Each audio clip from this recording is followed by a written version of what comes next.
ስላሴ ዘለዓለም መንግሥተ ስላሴ ዘለዓለም አማን በአማን አማን በአማን አማን በአማን አማን በአማን መንግሥተ ስላሴ ዘለዓለም መንግሥተ ስላሴ ዘለዓለም አማን በአማን አማን በአማን መንግሥተ ስላሴ ዘለዓለም መንግሥተ ስላሴ ዘለዓለም። በስመ አብ ወወልድ ወመንፈስ ቅዱስ አሐዱ አምላክ። መጀመሪያ ብክርስቶስ ክርስቲያን በወልድ ውሉዳን በመንፈስ ቅዱስ ድማ መንፈሳውያን ዝተሰመኹም ናይ እግዚአብሔር ቤተሰብ ከመይ ቀኒኹም ድሓን ቀኒኹም ከመይ ኣለኹም? መቸም በተን ኩሉ ግዜ ምስጋና እግዚአብሔር ዝለመዳ ከናፈርኩምን ኣፍኩምን ነቲ ሰማይን ምድርን ዝርአን ዘይርአን ኩሉ ዝፈጠረ ልዑለ ባህሪ እግዚአብሔር ኣምላኽና ተመስገን እግዚአብሔር ኢልኩም ምስጋናኹም ከም እተቕርብሉ ዘጠራጠር የብለይን። ሕራይ ዝኸበርኩም ክርስቲያን ክርስቶሳውያን ናይ እግዚአብሔር ቤተሰብ ሎሚ እግዚአብሔር ኣምላኽና ብቅዱስ ቃሉ ብቅዱስ መንፈሱ ብቅዱስ ጽሑፍ ገሩ ዝምህረና ቀዳማይ ክፋል ብመዓልትታት ንእስነትካ ንፈጣሪኻ ዘክሮ ዝብል እዩ። ምክንያቱ ብመንእሰያትና ኮለና ብንእሽተና ኮለና ናብ ቤት እግዚአብሔር እናተመላለስና ፈጣሪና ክንፈልጥ ኣምላኽና ክንፈልጥ ይግባአና ስለ ዝኾነ በመዓልትታት ንእስነትካ ንፈጣሪኻ ዘክሮ ይብል። ኣብ መክብብ ምዕራፍ 12 ፍቅዲ 1 ክሳብ 7 ክፉእ መዓልትታት ከይመፀ ባህ ኣይበለንን እትብለሉ ዓመታት ከይቀረበ ከሎ በመዓልትታት ንእስነትካ ንፈጣሪኻ ዘክሮ ብርሃን ፀሓይን ወርሕን ከዋኽብትን ከይጸልመቱኻ እተን ዝሕለዋኻ ቃላጽምካ ድረድረት ከይበላ እተን ብርቱዓት ኣጋርካ ከይደኸማ በመዓልትታት ንእስነትካ ንፈጣሪኻ ዘክሮ። ኣስናንካ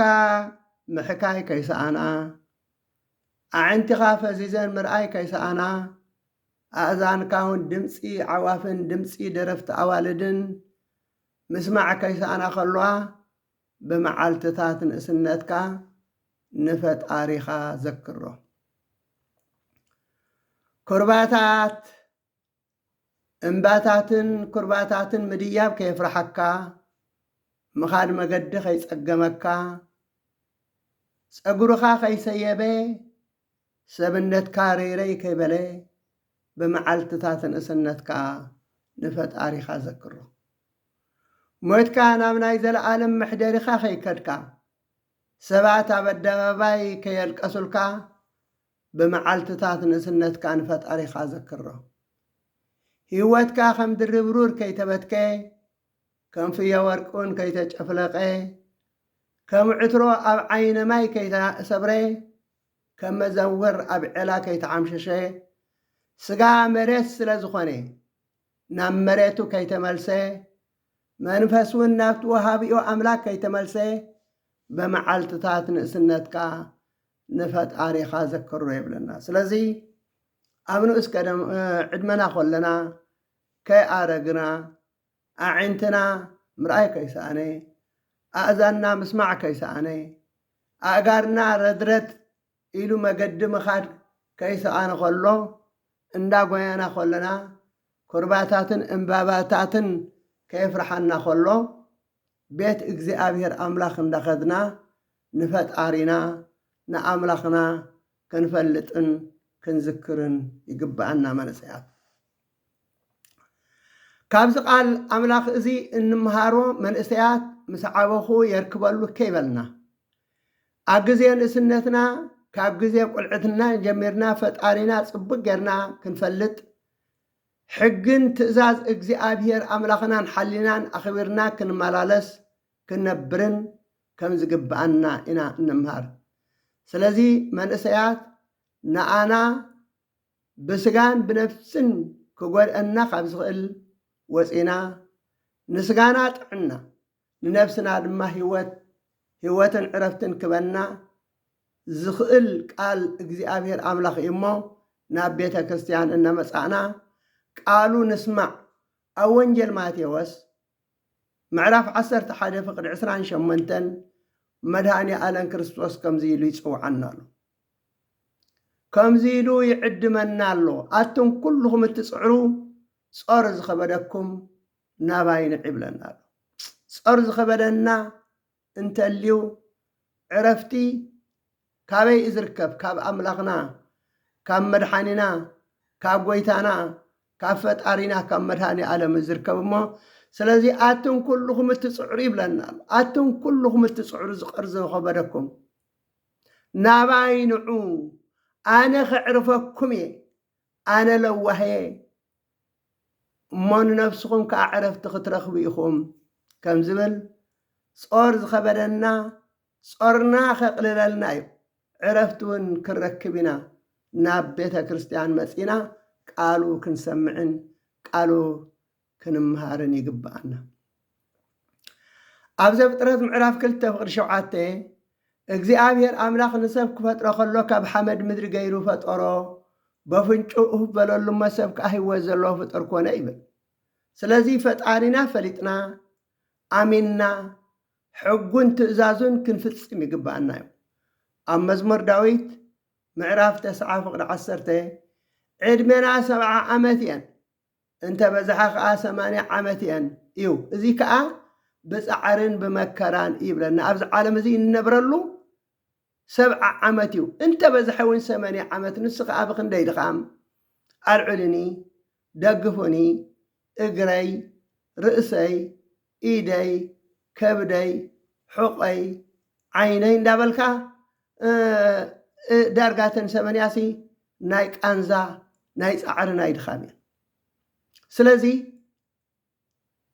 كندزي أني ناتنا بعلم النبرلو اتمود أتان مفصمتان زي بلوزر علم النبرلو جن قال اجزي أبير أملاخنا سمعنا بحقوب تأزازم تمرحنا عن غير تسأنحنا نايزل علم هو تعلنا أبي أقوم معرف 4 فقد 10 سلسته كساب 10 4 تايبلا أتم لومي ويصحنا بتاختما أتي أنخيد كن كيدنا إننا قدنا مأنتي كربحكا أبقى عمد كنقمتنا أتبلو سمعو يبلنا نسخاتكم نتي صباح زخونكوا أيتفلطون يخم هيواتكم انتايو نقرب جزي ترأيو دحار زبنن هافائكم له يخم هيواتكم زي نقرب ترأيزي دحار زبنن هافائكم أوه بحق صباح زقات منا ما أسكم زمتص كم زوجت الناس اللي زين فلت يركبوا لي كيبلنا كل جزيرة دلوقتي قربات كنا كنبر يزقبعنا مكبرات من سيات نبيت أملاخنا مالالس قالوا نسمع نسي هوت كون الناس خل نسي دحنات كهب الناس خل نسي عرفت كون الناس خل قال إذا كون تكون عرفت خلنا أي خل أقدم بطرس معرف حاجة فقد 24 تايبل كل سبب كم سعري كل خبرون كم عمبابا مروريو اتسعرينا قص اتعمبابا نرقف قال اجزي أبير قنا نزل عالم ينبر ليكم كل سبب تايلو كم سعري كل خبرون كم عمبابا مروري كم زي أبرغا ان ريو عمباتات أجزي مسكال كون كله سلم يبل دعرش عقن كم سلم اتسعرينا قص إلو اتعمبابا نرقف إلو قال እግዚአብሔር ግና ንዘለ ዓለም ይነብር ሰብ ልክዕኩም ትዕምባባ መረሪው ንዘለ ዓለም ዝነብር ግን ቃል እግዚአብሔር ትሰምዕ እንት ኮይንካ ንዘለ ዓለም ከትነብረካ ዝኽእል ቃል እግዚአብሔር እትና ኣኻትኩም ዝተነግረ ከዓ ቃልካ እዚ እዩ ኣብ ኢሳይያስ ምዕራፍ 40 فقد شدشت أنت يقول سب كله سعر إله سب زي كله سعر إله كله خبر كم عمبا مروريو أجزي أبير نفاس مسددة سعري نقص عمبا باي أمسل بحق سب كم سعر إله لك كم تسعري كم تزرقف عمبابا كم تزقمسل عمبابا كمي بحق سب كم سعري وسعري نقص عمبابا أي أمسل قال أملاكنا نزل عالم ينبر إخواتي كبرات كريستيان كريستوساويان إغزيابير قال إغزيابير أنت سمعك أيو نزل عالم هيوت كبكا كي كمسل كيبلكا كي حرركا التزنبر قال إغزيابير يمم قال إغزيابير كنسمعك بانا أونجل لوقاس معرف 10 تقلت فقد 10 شدشت كساب 10 ياون مرهاني على كريستوس كم زي قرب مسالي قريص الله حدا هابتان سماعي قره قد ولي بل بزح قره زارئيسي زازو إلو تأخلبك أمو اتساب أي تجأنق زم إذا أخلي زأكبر للسفر أي بليني لسي تجأنقو مخني هاتو تأخلو زارئو زازو إلو أبيك قمت أي زخلو أخلو نزي زخون السفر نزي زخون بوت أي بليني إلو تجأنق أي بلنا انتاي الأخ قبر إلو حسبه ما نمعكنا أفريسي أكفيحي كسرحي أيوة أكفيحي كسرحي أبوها أخلين حابتين كبوئي ننفسي كأت نفسي نبزح عمتا زخون جنزب حبتي ألوكمو بلعي ستي تحقوس خبرة بلي أملاك جنابة علي تتيا نسخار أخم زي تحسب على خمبر أتعشى نفسها بزالي تزيئة لومي كابخا خواسدوا يوم زي كله زر كهبتسي نمن كخوني بلا بلا ريخم أنا نسخاتكم من كأ زي كنقبرينا زي كنسرحينا زي كنهانسينا كم زي قرنا هنأكبينا نبل جن كم زي نتهبتام سبعات عشاء زي مسالي قرنو كلنا إزبلا نازل لأنه الكسر يكونن أتعشى نسخات كم زي تحسب على خنبري لومي ننبسخا خابسخا خوسدون كتموتخا كتعرف غازخل زاكب كاي جنزبسي نمان كخوني خبلنا سلازي ابز عالم زي انكبا كله ها غاديفنا يخن كايدنا قال اغزيابير انت سمعنا بيت املاخ انت تمللسنا جن نس ينزل عالم مسانا كنبر زخل نزل عالم هيوت كوننا زخل نزل عالم دحنت كوننا زخل أمن قصة سمعت دك عدوم القدسان سدرا بيت أملاك كوينا نزل عالم هيوان كوينا مس كريستوس كم برنا زخل سلازي كبرات من ساعات دك أي أحواتي بيت أملاك نمسا نتي قديفنايو إن خيط زي كونس نتي نزل عالم مسانا زنبر كان برنا زخل قال إغزيابير كخونا الله مرجعنا لو نحنا أنا نسخاتكم من أتم عاشوا ننفسكم لومي كاباكم كوسدوا يومو كم نبها الفلتنا صباح انتاي كم نخون سلا زي نفلت نفسنا أب إيد إغزيابير أملاخ مبر أب إيدنا سلا زي الله أملاخنا نفلت نأملاخنا نذكر أب إمنتنا صنعنا بحقون بتزازون نمالالس ننبر قدس داويت أم مزمور داويت 9:3 فقدش دشتن تايون بحق سب كم صلالتي له بحق سب زي كم صلالتي صلالتنا نري ادينا مشت بين الله نغوخ بين الله دحرك مشت ابيلا متصلمته صحاي مصطفاتسي صلالتنا خري اي نخل بحق سب كم صلالتي وزمالالس اوي نخنتي هو خيدل ابن من مخانو ايفلطني له ابيب معرف 14 فقد حدن كلتن كأخم زيبل كاب سبيت زولد كل حصير زعيد مؤو حصار زصقب ايو كم عنبابا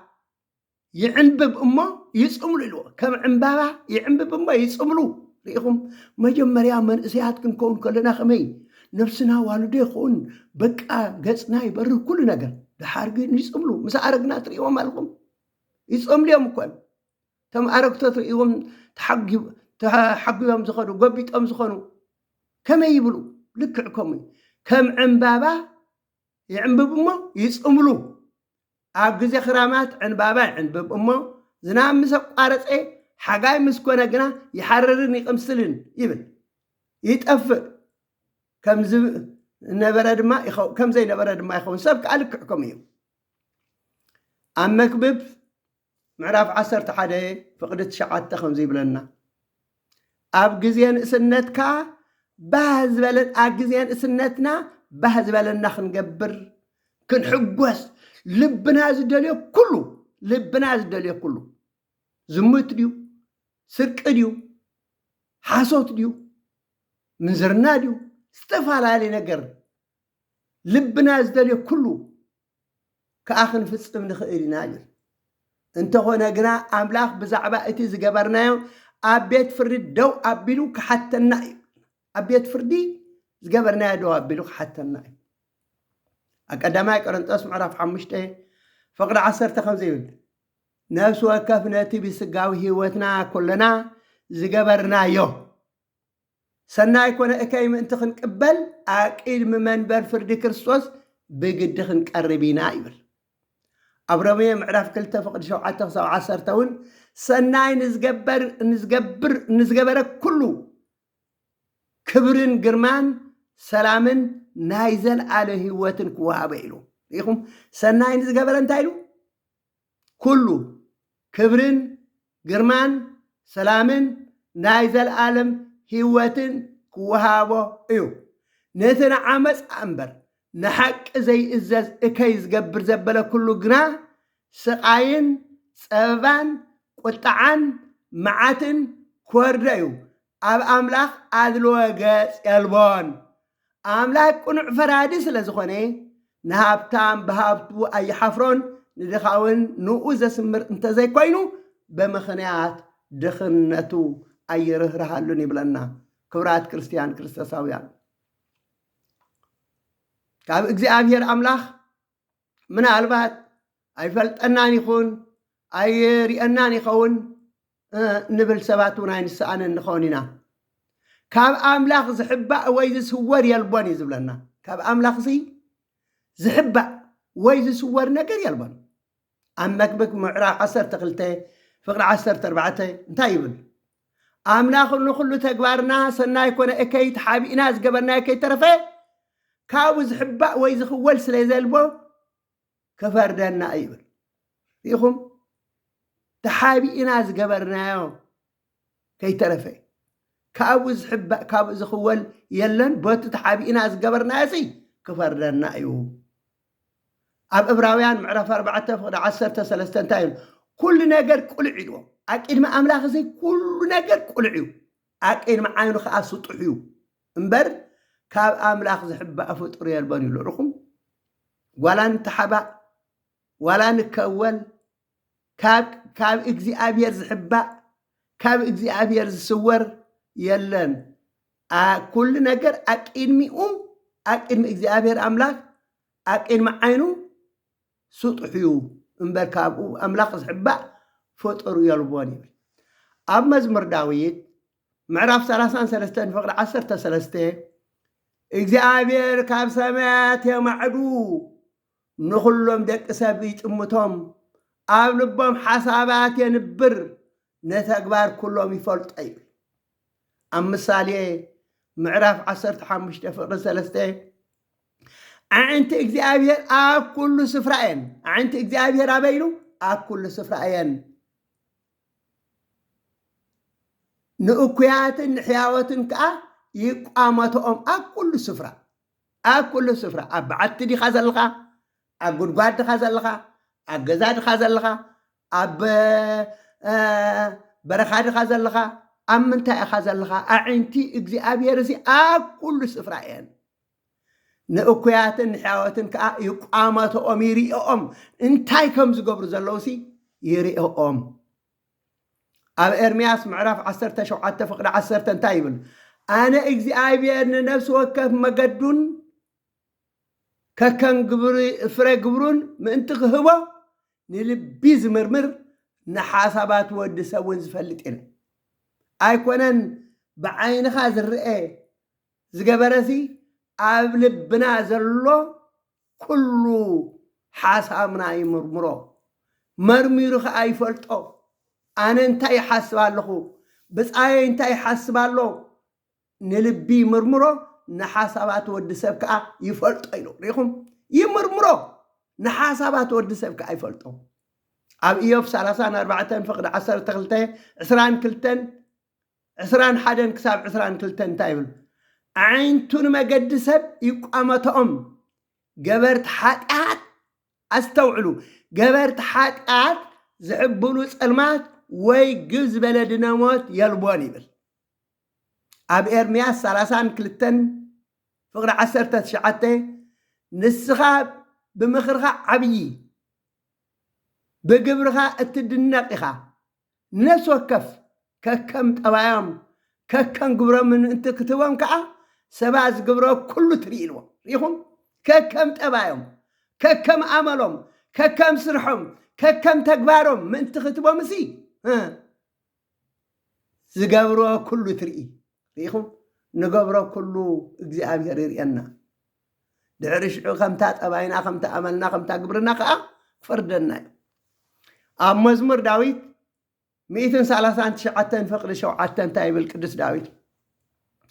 ካባኻ ናበይ ክኸይድ እየ ኢሉ ካባኻሲ ናበይ ክኸይድ እየ ካብ ቅድሚ ገጽቃስ ናበይ ክሃድም እየ ንሰማይ እንተደየብኩ ኢሉ ንስኻ ኣብኡ ኣለኻ ኣብ ዓዲ ሙታት እንተደቀስኩ ንስኻ ኣብኡ ኣለኻ ነፊረ ክንየው ምብራቕ እንተተሓባእኩ ወይ ኣብ ዝረሓቐ ምዕራብ እንተተቐመጥኩ ንስኻ ክትመርሐንን ክትድግፈንን ንስኻ ኣብኡ ኣለኻ ፀልማት ይኸውለኒ ኣብ ዝርያይ ዘሎ ብርሃን ከዓ ለይቲ ይኹን እንተበልኩ ንስኻ ንኣኻ ፀልማት እኳ ኣይፅልምተካ ለይቲ ንኣኻ ከም መዓልቲ እዩ ፀልማትን ብርሃንን ንኣኻ እንታይ ኢሉ ሓደ እዩ ኣዕፅምተይ ምስ ተፈጥራ ኣብ ማህፀን ኣደይ ከዓ ብጥንቃቐ ምስ ተሰርዓ ኣብኡ ክዓቢ ከለኹ ዓይንትኻ ድቂ ከለዋ ረኣያኒ እቲ ምዱብ ዕድመይ ከይተጀመረ ከሎ ኣብ መፅሓፍካ ፅሑፍ ኢሉ ዘገርም እዩ ሪኢኹም በሉ ካብ እግዚኣብሔር ኣምላኽ ዝሕባእ ዝኽወል ነገር የሎን ኣብ ምሳሌ ምዕራፍ 15 ፍቅዲ 3 ዓይንቲ እግዚኣብሔር ኣብ ኩሉ ስፍራ እየን ንእኩያትን ንሕያወትን ከዓ ይቋመቶኦም ዓይንቲ ንመገዲ ሰብ ይቋመታ ንኩሉ ስጉምቶም ይዕዘቦ ይብል ካብ እግዚኣብሔር ዝሕባእ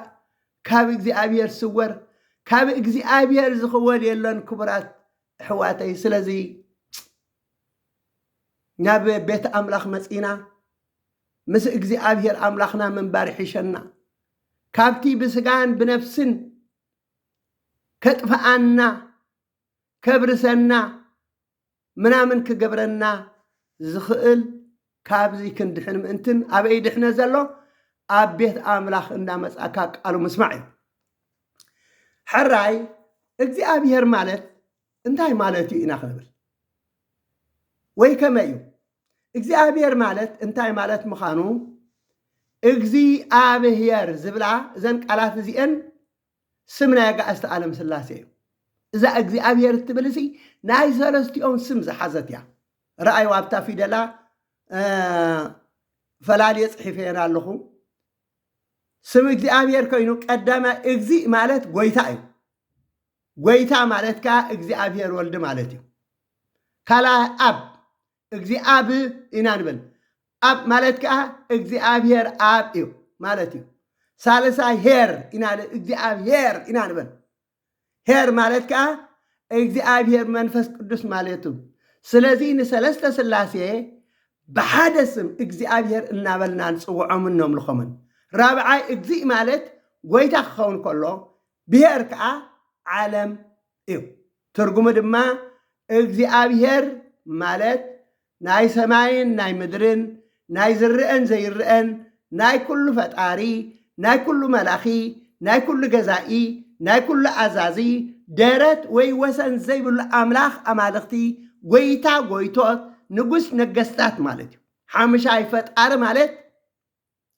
ዘይነበረ ንቡር ዝገብር ህሉ ዘይነበረ ከዓ ህሉ ገይሩ ዝፈጠረን ዝፈጥርን ማለት እዩ ብዙሓት ሰባት ፈጢረ ፈጢሩ ፈጢርና ፈጢሮም ንብል ኢና እንተኾነ ግና እዚ ኣባህላ እዚ ገጋዕ እዩ ብዘይካ ሓደ ኣምላክ ክፈጥር ዝኽእል የልቦን ዘይነበረ ንቡር ዝገበረ ህሉ ዘይነበረ ህሉ ዝገበረ ፍጡር የልቦን ኣብዚ ዓለም እዚ ብዙሓት ተመራሚሮም ካብቲ ኣምላኽ ዝፈጠሮ ንሰባት ኣዝዮም ጠቐምቲ ዝኾነ ነገራት መኻይን ኣየራት ባቡራት መራኽብ ዝተፈላለዩ ይሰርሕሉ ንሰባት እውን ዘጥፍእን ዘብርስን ተመራሚሮም ካብቲ እግዚኣብሔር ኣምላኽ ዝፈጠሮ ፍጥረታት ይሰርሑ ኣለዉ እንተኾነ ግና ካብቲ ኣምላኽ ዝፈጠሮ ስለ ዝኾኑ ዝሰርሕዎ ዘለው እዚኣቶም ሰሪሖም እምበር ፈጢሮም ክበሃል ኣይግባእን ገጋዕ እዩ ፈጣሪ ብዘይካ ሓደ ኣምላኽ ካልእ ክፈጥር ዝኽእል የልቦን ካብቲ ኣምላኽ ዝፈጠሮ ጥራይኦም ተበላሒቶም ዝሰርሑ ዘሎ ምክንያቱ ካብቲ ኣምላኽ ዝፈጠሮ ፍጥረት ካብ ዘይነበረ ናብ ንቡር ካብ ህሉ ናብ ህሉይ ገይሩ ዝፈጠሮ ተመራሚሮም ዝሰርሑ ዳ እምበር ባዕላቶም ዝፈጠሩ ኣይኮነን ንኣብነት መብራህትን ሓውን ካብ ብርሃን ፀሓይ እዩ ሓፂነ መፂን ድማ ካብ ሓመድ ምድሪ ተጣቢቦምን ተበላሒቶም ዝሰርሑ እምበር ዝፈጥሩ ኣይኮነን ንሓመድ ምድሪ መን ፈጢርዎ እንተበልና እግዚኣብሔር ኣምላኽ ይፈጢርዎ ኣብ ዘፍጥረት ምዕራፍ 1:1 ኣምላኽ ብመጀመርታ ሰማይን ምድርን ፈጠረ ይብል ንብርሃን ፀሓይ ከመን ፈጢርዎ እንተበልና እግዚኣብሔር ኣምላኽ ይፈጢርዎ ኣመ ይመልሱ ኣብ ዘፍጥረት ምዕራፍ 1:14 ክሳብ 16 ኣምላኽ ክልተ ዓበይቲ ብርሃናት ገበረ እታ ዝዓበየ ፀሓይ ብመዓልቲ ከም ተብርህ እታ ዝነኣሰት ወርሒ ድማ ብለይቲ ከም ተብርህ ገበራ ስለዚ እግዚኣብሔር ኣምላኽ ንኩሉ ፈጢርዎ እምበር ሰባት ካብቲ ሰብ ዝፈጠሮ እዮም ተባልያሒቶም ዝሰርሕዎ ዘለዉ ኣብ ወንጌል ዮሃንስ ምዕራፍ 1:3 ቃል ብቅድሙ ነበረ እቲ ቃል ኣብ ኣምላኽ ነበረ እቲ ቃል ኣምላኽ ነበረ ኩሉ ብኡ ማለት ብእግዚኣብሔር ወልዲ ተፈጥረ ካብቲ ዝተፈጥረ ዘበለ ድማ ብዘይ ካብኡ ማለት ብዘይ ካብ እግዚኣብሔር ወልዲ ዝተፈጥረ ሓንቲ እኳ የልቦን ይብል ኣብ መዝሙር ዳዊት ምዕራፍ 33:9 ንሱ ምስ ተዛረበ ኢሉ ንሱ ምስ ተዛረበ ዓለም ተፈጥረ ይፈጠር ምስ በለ ተፈጢሩ ንሱ ምስ ኣዘዘ ኩሉ ህሉ ኾነ ይብል ብዘይካ ሓደ እግዚኣብሔር በይኑ ክፈጥር ዝኽእል ከም ዘይልቦ ፈሊጥናን ተረዲእናን ፈጢረ ፈጢሩ ፈጢርና ፈጢሮም ዝብላ ቃላት ንእግዚኣብሔር ጥራይ ዝግባእ ስለ ዝኾነ ንኣምላኽ ምድፋር ከይኾነና ሰሪሐ ሰሪሑ ሰሪሕና ሰሪሖም ክንብል እዩ ዝግባአና እምበር ከም ኣምላኽ ፈጠርቲ ክንበሃል ኣይግባአናን እዩ ንኩሉ ግዝእዎን ምልኽዎን ኣብ ዘፍጥረት ምዕራፍ 1:26 ክሳብ 28 እንተሪእና ስለዚ እግዚኣብሔር ኣምላኽ ንሰብ ካብ ኩሉ ፍጡር ኣብሊፁ ኣኽቢሩ ኣብ ምድሪ ዘሎ ናይ ኩሉ ፍጡር መላኽን ገዛእን ኣዛዝን ገይሩ ከም ዝፈጥሮ ክንኣምን ይግባአና ኣሚንና ድማ ነቲ ካብ ኩሎም ፍጡራት ኣብሊፁ ኣኽቢሩ ዝፈጠረና ኣምላኽ ከነምልኾን ክንእዘዞን ይግባአና እዩ ኣምላኽ ከም ዘሎ ብምንታይ ክንፈልጥ ንኽእል ብኸመይ ክንርዳእ ንኽእል እንተበልና እግዚኣብሔር ኣምላኽና ንብዙሓት ቅዱሳን ኣቦታት ብዙሕ ግዜ ብብዙሕ መንገዲ ተገሊፅሎምን ተራእይዎምን እዩ ካብቶም ብዙሓት ቅዱሳን ኣቦታት ዝተራእዮም ዝተገለፀሎም ናይ ኣቦን ኣብርሃም ታሪክ እንተሪእና ኣብ ወንጌል ማቴዎስ ምዕራፍ 5:8 ፅሩያት ልቢ ንኣምላክ ክሪእዎ እዮም ውፃን እዮም ከም ዝብል ኣቦን ኣብርሃም ፅሩይ ልቢ ንፁሕ ህልና ስለ ዝነበረ ስም እግዚኣብሔር ኣምላኽ በብዙሕ ግዜ ይዛረብን ይራኸብን ነይሩ ምስ እግዚኣብሔር ኣምላኽ ብዙሕ ግዜ ይዘራረብን ይራኸብን ነይሩ እዩ ምክንያቱ እቶም ጽሩያት ልቢ እቶም ቁኑዕ ሕልና ዘለዎም እግዚአብሔር አምላኽ ይዛረቦም ነይሩ እዩ አበ ኦሪት ዘፍጥረት ምዕራፍ 12 ፍቅዲ 1 ክሳብ 4 እንተሪና እግዚአብሔር ንአብርሃም ተራእዮ ይብል ናብቲ አነ ዘርኤካ ምድሪ ኪት ኣብ ዓብዪ ህዝቢ ክገብረካ እየ ክባረኸካ እየ ከዕብየካ እየ ንበረኸት ክትከውን ኢኻ ንዝባርኻ ከባርኾም ንዘረግሙኻ ድማ ክረግሞም እየ በሎ እሞ ኣቦና አብርሃም ድማ ናብቲ እግዚአብሔር ዝኣዘዞ ናብ ሴኬም ከደ ይብል ኣበይ ይነብር ነይሩ ኣብ ኡር ሃገረ ከለዳውያን ኣብዚ ሕጂ ኩርዳውያን ተባሂሎም ኣብ ኢራቅ ኣብ ቱርኪ ኣብ ሶርያ ኣብ ኢራን ዝርከቡ ኣብዚ ማእከል ዝርከቡ እዮም ኣብኡ ይነብሩ ዓዱ ስለዚ ናብቲ ኣነ ዘርኤካ ኪድ ምስ በሎ ናብ ሴኬም ናብዛ ሕጂ እስራኤል ዘላቶ ሴኬም እኳ ሕጂ ኣብቲ ግዝኣት ምምሕዳር ናይ ፍልስጥኤም እያ ትርከብ ዘላ ኣብኡ ከይዱ ተቐመጠ ይብለና ኣብ ዘፍጥረት ምዕራፍ 12 ፍቅዲ 7 ክሳብ 8 እንተሪና እውን እግዚአብሔር ድማ ንአብርሃም ተራእዮ እዛ ምድሪ እዚኣ ንዘርእኻ ክህቦ እየ በሎ ኣቦና አብርሃም ከዓ ነቲ ዝተራእዮ እግዚአብሔር ኣስተውዕሉ ነቲ ዝተራእዮ እግዚአብሔር ኣብኣ መሰዊኢ ይሰርሓሉ ካብኡ ከዓ ናብ ቤት ኤልከደ እሞ ኣብኡ ድማ መሰዊ ሰሪሑ ብስም እግዚአብሔር ፀዊዑ ብስም እግዚአብሔር አምላኽ ተመሃለለ ይብል ይምህለል ነበረ ኣብዘ ዝኸዶ ኣቦና አብርሃም እግዚአብሔር አምላኽ ይረአየ ነይሩ ንስኻ ኣብ ዝኸደ ዝኾነ መሰዊኢ ሰሪሑ መስዋዕቲ እናዓረገ ብስም እግዚአብሔር ይጽሊ ብስም እግዚአብሔር ይምህለል ብስም እግዚአብሔር ይልምን ነበረ ስም እግዚአብሔር ጽውዕ ነበረ ኣነ ንስኻትኩምን ንጽውዕ ደንኸውን ስም እግዚአብሔር ንዝክር ደንኸውን መስዋዕቲ ደንዕርግ ንኸውን በሉ ከም ኣቦና አብርሃም ክንምህለል ይግባአና ክንጽሊ ይግባአና ክንልምን ይግባአና ኣብ ዘፍጥረት ምዕራፍ 13 ፍቅዲ 18 እንተሪእና እውን እንታይ ይብል ኣቦና አብርሃም ንካኑ ኣልዕሉ ካብቲ ኣብ ክብሮን ዘሎ ድዋታት መምሬ መጺኡ ተቐመጠ ኣብኡ ድማ ብስም እግዚአብሔር መሰዊ ሰሪሑ ተማሃለለ ይብል ቀፂሉ ኣብ ዘፍጥረት ምዕራፍ 15 ፍቅዲ 1 ክሳብ 6 እንተሪእና እግዚአብሔር አምላኽ ኣቦና አብርሃም ብራእይ ተገሊጹ አብርሃም ኣይትፍራሕ ዋልታኻ ኣነ እየ ዓስብኻ ብዙሕ ክኸውን ይበሎ እሞ ኣቦና አብርሃም ከዓ ውሉስ ስለ ዘይነበሮ ኦ እግዚአብሔር ጎይታይ እቲ ትህበኒ እንታይ እዩ ወራሲ ስለ ዘይብለይ ሓደ ካብ ጉዝኣተይ ኣልዓዛር በዓል ደማስቆ ክወርሰኒ ይበሎ እግዚአብሔር አምላኽ ድማ ኣይፋሉን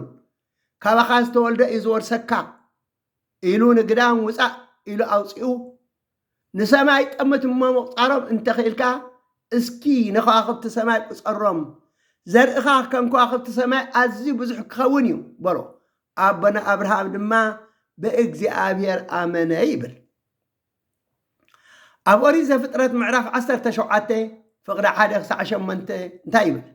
አብርሃም ወዲ 99 ዓመት ምስ ኮነ እግዚአብሔር ተራእዮ ኣስተውዕሉ እግዚአብሔር እንታይ ይገብራል ተራእዮ እዩ ዝብለና ዘሎ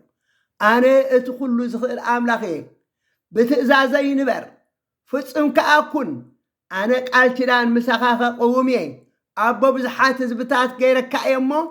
ድሕሪ ሕጂ ስምካ አብርሃም እምበር አብራም ኣይትጸዋዕ በሎ ኣቦና አብርሃም ከዓ ፍግም ኢሉ ሰገደሉ ይብል እግዚአብሔር ከዓ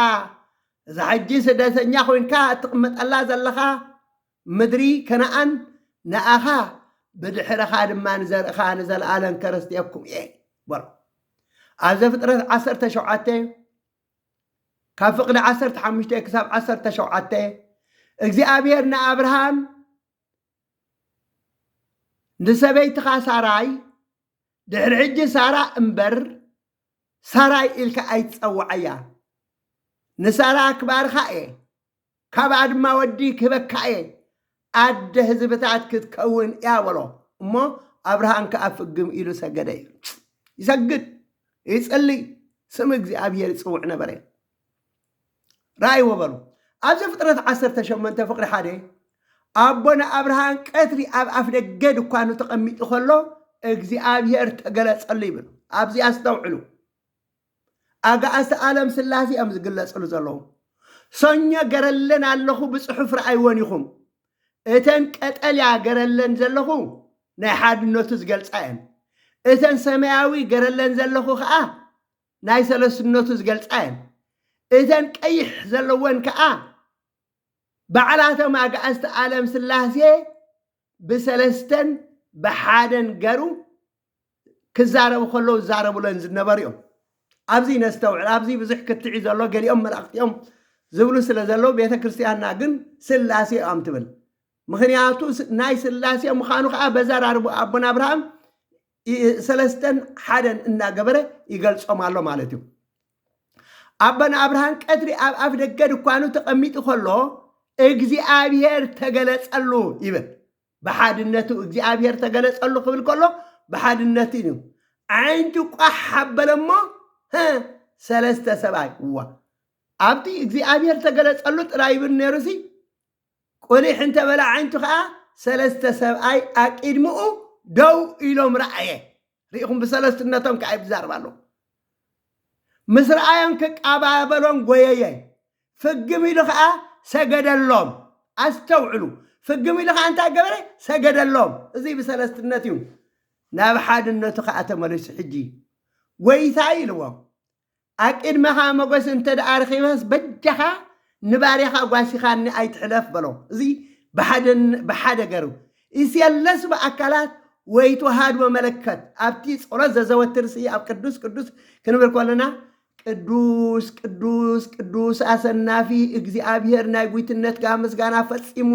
ሰማይን ምድርን ዝመልኦ ክርስቶስ መጽኢካ ኣድሕንካ ንኣኸሞ ምስ መሓርን ሰማያውን ኣቦኻ ምስ ቅዱስ መንፈስካ ንሰግደልካ ኣሎና ንኣብ ንወልድ ንመንፈስ ቅዱስ ሓንቲ ስግደት ሰለስተ እንከለዉ ሓደ እንከለዉ ሰለስተ ብኣካላት ሰለስተ ብመለኮት ከዓ ሓደ እዮም ማለት ኢኹም ካብዚ እዩ ስለዚ ጎይታይ ኣቂድመኻ ሞገስ እንተ ደኣ ረኺበስ በጃኻ ንባርያኻ ጓሲኻኒ ኣይትሕለፍ ኢልዎ ብሓደ ገር ፀዊዕዎም ኣሎ ግን ሰለስተ እዮም ዘለዉ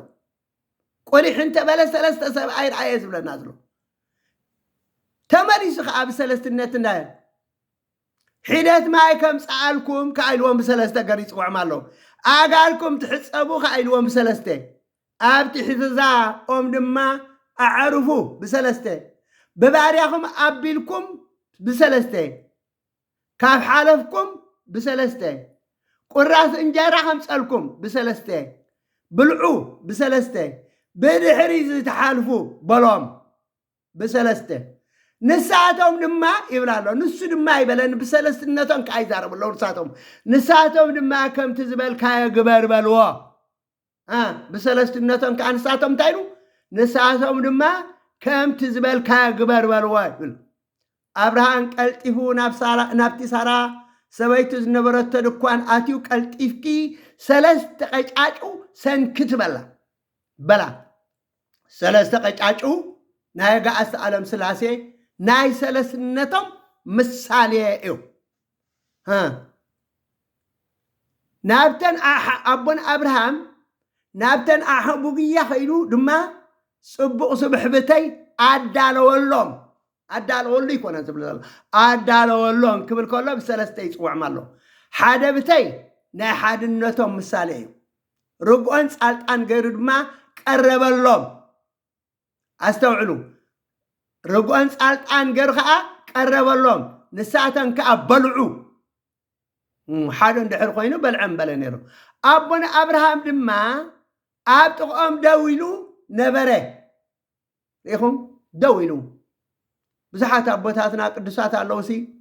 ኣጋይሽ ክመፅዎ ከለዉ ምስ ኣጋይሽ ኣይበልዑን ቀደም ላምባ ገርካ ደው ኢልካ እቲ መብራህቲ ሒዞም ምስ ደው ይእምሉ ነይሮም ስለዚ ቀረበሎም ንሳቶም ከዓ በልዑ ኣቦና አብርሃም ድማ ኣብ ጥቕኦም ደው ኢሉ ነበረ ይብል ቀፂሎም ኣጋእዝቲ ዓለም ስላሴ ከዓ ብሰለስትነቶም ይዛረቡ ኣለዉ ስምዑ ብዚ ንሳቶም ድማ ሰበይትኻ ሳራ ኣበይ ኣላ በልዎ እሞ ኣቦና አብርሃም ከዓ ኣብ ድኳን እንሃበሎም ሽዑ ይብል ናብ ሓድነት ከዓ ተመሊሱ ተመሊሶም ይዛረበሉ እግዚአብሔር ንዓመታ ክምልሰካ ሰበይትኻ ሳራ ወዲ ክትወልድ እያ በሎ ይብል ኣብዚ ከኣብ ሓደ ገሩ ከኣንና ይዛረብ ኣሎ ከም ሓደ ገሮም ኣጋእዝቲ ዓለም ስላሴ ይዛረብሎ እግዚአብሔር ንዓመታ ክምልሰካ ሰበይትኻ ሳራ ወዲ ክትወልድ እያ በሎ አብርሃምን ሳራን ዕለቶም ዝሓለፈ ኣረግቶት ስለ ዝነበሩ ሳራ ኣብ እርጋነይዶ ፍትወት ክልዓለን ኮይኑ ጎይታይ እውን ኣሪጉ እናበለት ብልባ ሰሓቀት ይብል ኣብ ዘፍጥረት 18 ፍቅዲ 22 ክሳብ 33 ተሪና ኣቦና አብርሃም ምስ እግዚአብሔር ተራኺቡ ምእንቲ ህዝቢ ሶዶምን ጎመራን ከም ዝለመነ ንረክብ ምክንያቱ ሓጢአተን ስለ ዝበዝሐ ኣብ ቅድመይ ስለ ዝበፅሐ ከጥፍአን እየ ስለ ዝበሎሲ ለምን እዩ ኣቦና አብርሃም ግን ኣይኮነሉን ምክንያቱ 50 ጻድቃን ኢሉ ይጀምርዎ ነይሩ እናውረደ ምናልባት 50 እንተተሳኢኖም 45 ይህሉ ይኾኑ 45 ምስተሰኣኑ 40 ይህሉ ይኾኑ 40 ምስተሰኣኑ 30 ይህሉ ይኾኑ 30 ምስተሰኣኑ 20 ይህሉ ይኾኑ 20 ምስተሰኣኑ 10 ይህሉ ይኾኑ እንዳበለ 10 እንተ ተረኺቦምስ ክምሕራኤ ኢሉ ነቦና አብርሃም ይዛረቡን ግን ኣይተረኽቡን ስለዘይ ተረኽቡ ግን ትብዓት መጽዋ ማለት እዩ ኣብ ዘፍጥረት ምዕራፍ 21 ፍቅዲ 1 እግዚአብሔር አምላክ ከምቲ ዝበሎ ንሳራ ባረኻ ከምቲ ዘተስፋ ኣብ ዓመቱ ድማ ንአብርሃም ኣብ እርጋኑ ወዲ ወለደትሉ ይብለክ ሳራ ዋልተ 9 ዓመት እያ ነይራ ኣቦን አብርሃም ከዓ ወዲ 100 ዓመት እዩ ነይሩ እግዚአብሔር አምላክ ሰሓቅ ገይሩልና ኢሎም ከዓ ይስሐቅ ኢሎም ሰመይዎ ይብል ኣብ ዕብራውያን ምዕራፍ 11 ፍቅዲ 11 እንታይ ኢሉ ሃወርያ ቅዱስ ጳውሎስ ሳራ ጊዜኣ ሓሊፉ እኳ እንተነበረ ኢሉ ዕድመኣ ሓሊፉ እኳ እንተነበረ ዘይትወልደሉ ጊዜ እኳ በፂሑ እንተነበረ ነቲ ተስፋ ሂዋ ዝነበረ እግዚአብሔር ስለ ዝኣመነቶ ብእምነት ክትጠንስ ሓይሊ ረኸበት ካብ ሓደ ከምው ዝነበረ ሰብ ከም ከዋኽብቲ ሰማይ ብዙሓት ከምቲ ኣብ ገንገን ባሕሪ ዘሎ ሕፃ ክቁፀሩ ዘይኽእሉ ተወልዱ ይብል ወይ እግዚአብሔር ተደልዩ ንእግዚአብሔር ዝኽልክሎ ነገር የለን ኣብ ዝደለየ ሰዓት ኣብ ዝደለየ ግዜ ኣብ ዝደለየ እዋን ውን ዝበሎ ዝገብር ኣምላኽ ስለ ዝኾነ ኣብ ዘፍጥረት ምዕራፍ 21 ፍቅዲ 33 ኣቦና አብርሃም ኣብ ቤርሻባ ተብሪ ተኺሉ ኣብኡ መሰዊኢ ሰሪሑ ብስም እቲ ዘለዓለማ ኣምላኽ ዝኾነ እግዚአብሔር ኣምላኽ ተማሃለለ ይብል ተማሃለለ ይዘውር ነይሩ ዓዲ ይነበሮን ፍሉጥ ኣይነበሮን ጋሻ ኣይነሩ ካብቲ ሓደ ናብቲ ሓደ የጋላትዕዎ ነይሮም እውን ተም ደቂ ወታ ካብዚ ልግስ እንዳበሉ ስለዚ ኣብ ዝኸደ ግን እንታይ ዝገብር ኣብታ ዝተቐመጠ ኣብታ ዝሓደራ መሰዊኢ ሰሪሑ ብስም እግዚአብሔር ይጽሊ ብስም እግዚአብሔር ይምህለል ብስም እግዚአብሔር ይልምን ነበረ ዝብለና ኣብ ዘፍጥረት ምዕራፍ 22 ፍቅዲ 1 ተሪእና እግዚአብሔር ንአብርሃም ትፈትወኒ እንተኮይንካ እንተኮይንካስ ነቲ እትፈትዎ ወድኻ ሰውኣለይ በሎ ይብሎ ኣይገርመኩምን እዚ ብክንደይ ኣብ ልዕሊ ኣብ 100 ዓመት ዕድምኡ ዝረኸቦ ሳራ ከዓ ኣብ 9 ዓመት ዝረኸበቶ ሓደ ውላዳሲ ትፈትወኒ እንተኮይንካ ሰውኣለይ በሎ ነዚ ሓደ ወድኻሲ ሰውኣለይ በሎ ኣቦና አብርሃም ስግጥ ኣይበለን ዕንጨይቲ ኣብ ኣድጉ ጽዒኑ ሓውን ካራን ንይስሐቅ ወዱን ካብ ግዝኣቱ ከዓ ክልተን ተማሊኡ ናብታ እግዚአብሔር ዝበሎ እግሪ እምባ ምስ በፅሐ ድሕሪ ሳልስቲ ካብ ቤርሸባዕ ነቂሉ እዩ ካብ ቤርሸባዕ ናበይ ዝኸይ ዘሎ ናብ ኢየሩሳሌም ነቂሉ ድሕሪ ሳልስቲ ኣብ ኣበፅሐ ኣብታ ዝበሎ እግዚአብሔር እግሪ እምባ ምስ በፅሑ ነቶም ግዝኣቱ ንስኻትኩምን እዚ ኣድግን ኣብዚ ፅንሑና ኣነን እዚ ወደይን ግና ናብቲ እምባ ደይብና ንእግዚአብሔር ሰጊድና ክንምልሰኩም ኢና በሎ ይስሐቅ ወዲ ዕንጨይቲ ኣሰኪሙ ሓውን ካራን ሒዙ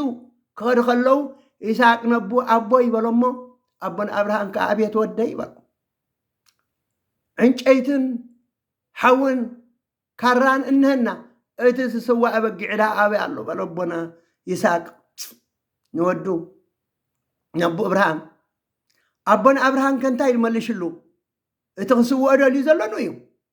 ኣቦና አብርሃም ድማ ንኣይ ድማ ንኣና ደኣ ኣቦና ኣብርሃም ድማ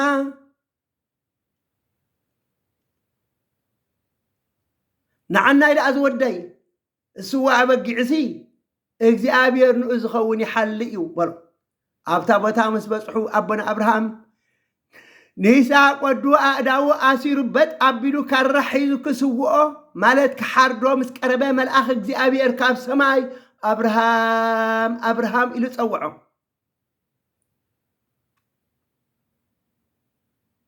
ንሓደ ወድኻ ካብ ዘይተንሕወስ ብሓቂ ከም ተፍቅረኒ ፈሊጥ ኣለኹ ይብል እግዚኣብሔር ሕጂ ድማ ንወድኻ ፍትሓዮ ኢሉ ቀርኑ ብሓረግ ዝተታሕዘ ልዑል ኣርኣዮ ኣቦና ኣብርሃም ድማ ሽዑን ወዲ ይስሐቅ ፈቲሑ ነቲ ልዑል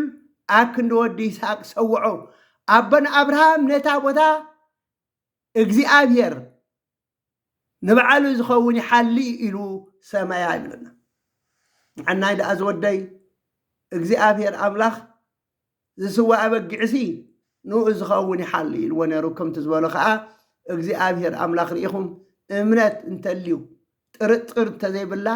እግዚኣብሔር ይፍትነካ እምበር ኣሕልፊ ይበካ ኣብ ዘፍጥረት 22 ፍቅዲ 15 እንተሪእና መልኣኽ እግዚኣብሔር ንኻልኣ ግዜ ካብ ሰማይ ነቦን ኣብርሃም ኣብርሃም ኣብርሃም ኢሉ ፀዊዑ በርሰይ ይምሕል ኣለኹ ይብል እግዚኣብሔር ነቲ ሓደ ወድኻ ካብ ዘይትንሕፎ ኣዝየ ክባረካ እየ ንዘርእኻ ድማ ከም ከዋኽብቲ ሰማይን ከምቲ ኣብ ገንገን ባሕር ዘሎ ሕፃን ኣዝየ ከብዝሐ እየ ቃለይ ስለ ሰማዕካ ህዝብታት ኩላ ምድሪ ብዘርእኻ ክባረኹ እዮም በሎ እሞ ኣቦና ኣብርሃም ድማ ምስ ጉዝኣቱ ተመልሱ ኣብ በርሸባዕ ተቐመጠ ይብል ኣቦና ኣብርሃም እግዚኣብሔር ዝበሎ ቃል ይፍፅምን ይገብርን ስለ ዝነበረ ብእግዚኣብሔር ኣዝዩ ፍትውን ዝተባረኸ ነበረ ይብለና እግዚኣብሔር ኣምላኽ ኣህዛብ ኩላ ምድሪ ብዘርእኻ ክባረኹ እዮም ዝበሎ ነቦና ኣብርሃም እቲ ዘርእኻ ተባሂሉ ዘሎ መን እዩ ክርስቶስ እዩ ኣብ ግብሪ ሃዋርያት ምዕራፍ 3 ፍቅዲ 25 እንተሪእና እንታይ ይብል ኣምላኽ ንኣብርሃም ኩሎም ኣህዛብ ምድሪ ብዘርእኻ ክባረኹ እዩ ኢሉ ምስ ኣቦታትና ኪዳን ኣትዩ ነበረ ይብል ኢኹም ኣምላኽ ንኣብርሃም ኩሎም ኣህዛብ ምድሪ ብዘርእኻ ክባረኹ እዮም ኢሉስ ምስ ኣቦና ኣብርሃም ኪዳን ኣትዩ ነበረ ይብል ኣብ ገላትያ ምዕራፍ 3 ፍቅዲ 16 ሃዋርያ ቅዱስ ጳውሎስ እቲ ተስፋ ንኣብርሃምን ንዘርእኒ ተዋሂቡ ዝነበረ ይብል ንብዙሓት ምእንቲ ከስምዕ ነዝርእትኻ ኣይበለን እንተኾነ ንሓደ ምእንቲ ከስምዕ ንዘርእኻ በለ ንሱ ከዓ ክርስቶስ ይብል ኢኹም ኣህዛብ ኩሉ ምድሪ ብዘርእኻ ክባረኹ እዮም ኢሉ ቃል ኪዳን ተስፋ ሂብዎ ዝነበረሲ ንሱ መን ኢሉ ክርስቶስ እዩ ምክንያቱ ብክርስቶስ እንድሕር ኣሚኖም ኩሎም ክባረኹ እዮም ብዘርእኻ ክባረኹ እዮም ብክርስቶስ እንድሕር ኣሚንናሲ ተባሪኽና ኣለና ተቐዲስና ኣለና ዘርኢ ኣብርሃም ከዓ ኮይንና ኣለና ኣብ ገላትያ ምዕራፍ 3 ፍቅዲ 26 ንኢየሱስ ክርስቶስ ብምእማን ኢሉ ኩልኻትኩም እንታይ ኢሉ ውሉድ ኣምላኽ ኢኹም ምስ በለ ኣብ ገላትያ ምዕራፍ 3 ፍቅዲ 27 ብክርስቶስ ተጠመቅኩም ዘበልኩም ንክርስቶስ ለቢስኩም ኢኹም ይብል ኣብ ገላትያ ምዕራፍ 3 ፍቅዲ 29 ናይ ክርስቶስ ካብ ኮንኩም ደጊም ኢሉ ናይ ክርስቶስ ካብ ኮንኩም ደጊም ዘርአ ኣብርሃም ኢኹም ከምቲ ተስፋውን ወረስቲ ኢኹም ይብል ኣብ ገላትያ ምዕራፍ 3 ፍቅዲ 7 ክሳብ 9 ከዓ እቶም ካብ እምነት ዘበሉ ንሳቶም ደቂ ኣብርሃም እዮም ኢኹም እዞም ኩልና ኣሚንና ብስም ጎይታናን ኣምላኽናን መድሓኒናን ኢየሱስ ክርስቶስ ኣሚንና ብስም ኣብን ወልድን መንፈስ ቅዱስን ተጠሚቕና ዘለና ደቂ ኣብርሃም ኢና ኣምላኽ ብእምነት ከም ዘጽድቆም ቅድም ርኡ ንኣብርሃም ኩሎም ኣሕዛብ ብኣኻ ክባረኹ እዮም ኢሉ ኣቐዲሙ ኣበሰሩ ስለዚ እቶም ካብ እምነት ዘበሉ ምስ ኣብርሃም ምስ ተኣማኒ ክባረኹ እዮም ይብሉ ምስ መን እቶም ዝኣመኑ ዘበሉሲ ከምቲ ኣቦን ኣብርሃም ዝተባረኾ ምስ ኣቦን ኣብርሃም ምስ ተኣማኒ ክባረኹ እዮም لمن أنا نسخاتكم كما بنا أبراهام كنبارخ قال እግዚአብሔር ክንሰምዕን ንቃል እግዚአብሔር አምላክ ክንእዘዝን ይግባአና ክብራት ክርስቲያን ክርስቶሳውያንና እግዚአብሔር ቤተሰብ አቦን አብርሃም ቃል እግዚአብሔር ይሰምዕ በቃል እግዚአብሔር አምላክ አይምራሕ እግዚአብሔር አምላክ ዝበሎ ይእዘዝ ነበረ ስለዚ ዓለም በመልእታ እዞም አሚንና ዘለና ንእግዚአብሔር አምላክ እንአምን ደቅ መኒና ንባል ደቅ አብርሃም ምክንያቱ በክርስቶስ በትዘርኢ አብርሃም ዝኾነ ክርስቶስ ተባሪኽና አይና መጽሐፈ ልደቱ ለእግዚእነ ኢየሱስ ክርስቶስ ወልደ ዳዊት ወልደ አብርሃም ይዝብሎ ወድ ዳዊት ወድ አብርሃም ምክንያቱ እግዚአብሔር አምላክ መጀመሪያ ክርስቶስ ካብ ዘርኡ ኩለድ ምዃኑ ነቦና አብርሃም እዩ ምሒልሉ ነይሩ ጸኒሑ ነቦና ዳዊት እሱ አንፈሪያ ከርዝከ አነብር ዲመ መንበርከ ኢልወዩ ካብ ዘርእኻ ኣብ መንበርካ ከቐምጥ እዩ ኢሎም ስለዚ መሃለ እግዚአብሔር ለዳዊት በጽድቅ ኮይነት እሱ አንፈሪያ ከርዝከ አነብር ዲመ መንበርከ ወሰወትበቁ ይትጻድቅ እንዳበለ ርኢኹም ምሒልሉ ንዳዊት ካብ ዘርእኻ ክውላድ ኢሉ ስለ ዝነበረ መጽሐፈ ልደቱ ለእግዚእነ ኢየሱስ ክርስቶስ ወልደ ዳዊት ወልደ አብርሃም መጽሐፍ ወለዶ ኢየሱስ ክርስቶስ ወድ ዳዊት ወድ አብርሃም ኢላታ ሐዲስ ኪዳን መጀመሪያ ትጀምር ስለዚህ ክብራት ክርስቲያን ክርስቶሳውያን ከም እግዚአብሔር አቦና አብርሃም ከም አቦና አብርሃም ዝተባረኽና ዝተቀደስና ክንከውን ይግባአና እዩ እዚ ክንከውን ከአንታ የድልየና ቃል እግዚአብሔር አምላክ ክንሰምዕ ናብ ቤተ አምላክ ክንመላለስ ይግባአና እሞ እዚ ክንገብር እግዚአብሔር አምላክ ይሕግዘናን ይደግፈናን ጽን ኢልኩም ስለ ሰማዕኩምኒ የመስግን ጸጋ ጎይታናን አምላክናን መድኃኒናን ኢየሱስ ክርስቶስን ፍቅሪ አምላክን ሕብረት መንፈስ ቅዱስ ምስ ኩላትና ይኹን